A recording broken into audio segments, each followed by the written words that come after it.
Selamat pagi Bapak Ibu yang dikasihi Tuhan Yesus. Salam damai sejahtera bagi kita semua.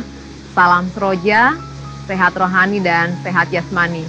Bertemu kembali dengan saya untuk kita bersama menikmati renungan pagi ini. Dan bersama dengan GKJ Purwokerto, kiranya menjadi berkat bagi Bapak Ibu yang menikmati renungan pagi hari ini. Dan kiranya damai sejahtera kita memelihara hidup kita semua di pagi hari ini. Dan Bapak Ibu tetap punya keyakinan bahwa dalam kondisi apapun yang Bapak Ibu alami, Tuhan tetap bersama dengan kita semua. Mari Bapak Ibu, sebelum kita mendengarkan firman Tuhan dan merenungkannya, kita bersatu hati di dalam doa. Mari kita berdoa. Tuhan, kami mengucap syukur untuk pagi hari ini, ada berkat, ada jaminan yang baru yang Tuhan berikan bagi kami. Dan kami percaya musim apapun yang kami alami, kondisi apapun yang kami alami, Tuhan senantiasa bersama dengan kami. Berkatilah pagi hari ini, melalui firman yang akan kami baca dan kami renungkan, sehingga menjadi sarana kekuatan bagi kami untuk menghadapi hidup pemberian Tuhan. Di dalam nama-Mu Tuhan Yesus Kristus, kami berdoa. Amin. Bapak Ibu yang dikasihi Tuhan Yesus, firman Tuhan pada pagi hari ini diambil dari kitab Injil Lukas, pasal 17, ayat 26, sampai dengan ayat 34 yang berkata demikian. Dan sama seperti terjadi pada zaman dulu, demikian pula halnya kelak pada hari-hari anak manusia. Mereka makan dan minum, mereka kawin dan dikawinkan, sampai kepada hari Nuh masuk ke dalam batu terah itu, lalu datanglah air bah dan membinasakan mereka semua. Demikian juga seperti yang terjadi di zaman Lot. Mereka makan dan minum, mereka membeli dan menjual, mereka menanam dan membangun. Tetapi pada hari Lot pergi keluar dari Sodom, turunlah hujan api dan hujan belerang dari langit dan membinasakan mereka semua. Demikian halnya kelak pada hari di mana anak manusia menyatakan dirinya. Barang siapa pada hari itu sedang di peranginan di atas rumah dan barang-barangnya ada di dalam rumah, janganlah ia turun untuk mengambilnya, dan demikian juga orang yang sedang di ladang, janganlah ia kembali. Ingatlah akan istri Lot. Barang siapa berusaha memelihara nyawanya, ia akan kehilangan nyawanya, dan barang siapa kehilangan nyawanya, ia akan menyelamatkannya. Aku berkata kepadamu, pada malam ada 2 orang di atas satu tempat tidur, yang seorang akan dibawa dan yang lain akan ditinggalkan. Demikianlah firman Tuhan. Yang berbahagia adalah kita, yang karena firman Tuhan itu senantiasa hidup di dalam berkat-Nya. Bapak Ibu yang dikasihi Tuhan Yesus, seringkali kita ingin hidup yang nyaman, hidup yang teratur, hidup yang ada dalam kondisi-kondisi yang selalu baik-baik saja. Tapi ternyata berdasarkan pengalaman Bapak Ibu dan pengalaman kita semua, tentu tidak demikian. Ada kalanya kita di bawah, ada kalanya kita di atas. Ada kalanya duka, ada kalanya kita mengalami kesenangan. Ada kalanya keberhasilan, tetapi juga ada kalanya kita mengalami kegagalan.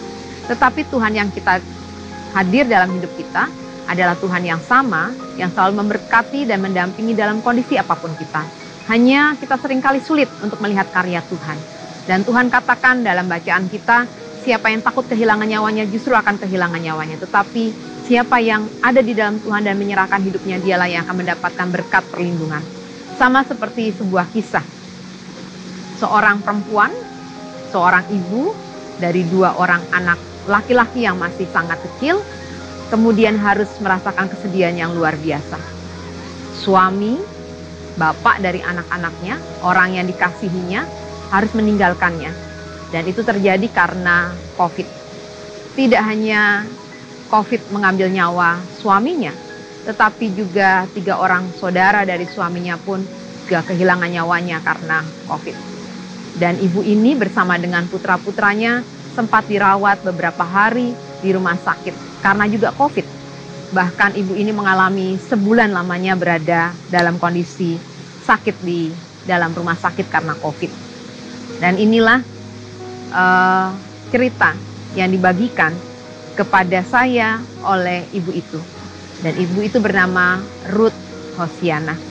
Inilah renungan yang ia berikan kepada saya. Saya akan membacakan pada ibu bapak. Saat situasi dan kondisi kita tidak baik, sungguh sulit mengucapkan syukur. Lidah terasa keluh, bahkan untuk bertanya pada Bapa, kenapa semua terjadi. Tapi yang saya alami, Tuhan terus bimbing saya untuk tahu apa yang harus segera saya lakukan.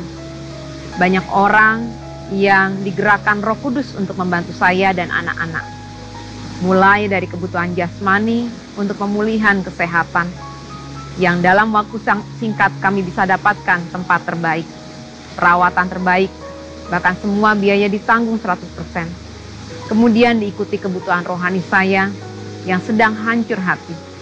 Begitu banyak saudara dalam Yesus yang menaruh kasih dengan berusaha menghibur, menguatkan iman, dan menopang dalam doa. Gembala yang dengan sigap membebat luka dombanya. Nasihat yang diingatkan untuk terus fokus mencari dan taat pada jalan-jalan Tuhan. Perhatian yang tak putus-putus agar dombanya tetap percaya bahwa dirinya dikasihi Bapa di surga, supaya terus berpengharapan pada janji-janji Tuhan dalam hidupku yang pasti akan digenapi. Karena semua itu, saya tidak menjadi kecewa.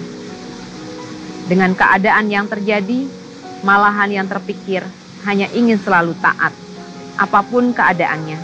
Bahkan seperti Yesus yang sudah taat sampai mati.